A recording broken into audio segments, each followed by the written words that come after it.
The images of unrest and protests, they are familiar to one local law enforcement official who has seen it all before in Miami and South Florida and also in Ferguson.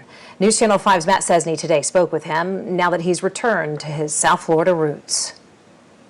My history in Miami, my history has been actually a unique perspective because I grew up in a neighborhood where we had civil unrest in the 1980s. For Captain Delrish Moss of the Florida International University Police Force, that was only the beginning. A former Miami police officer and police chief in Ferguson in the months after the violence there, he says he took over a department in turmoil in a community that had lost trust with the police. His job was one of rebuilding. One of the things with that in mind that I thought to do in Ferguson was to come up with a couple of policies that actually addressed that. Because I think a lot of that has to come down from the top, setting a message, creating a safe environment for police officers to report misconduct. Moss says it was something he learned as an officer in Miami over a decade earlier.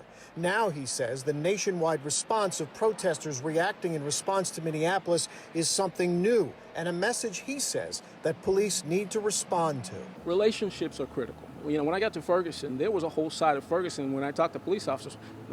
No, Chief, we don't go over there. So the first day that I'm out and I'm walking and knocking on doors in Ferguson and saying, hey, I'm the new guy in town, I'm your police chief, and I came to talk to you about what we can do to improve. A lot of people were surprised, but they welcomed that surprise. And for Captain Delrish Moss, it was a path to peace. In Miami, Matt Cesny, WPTV, News Channel 5.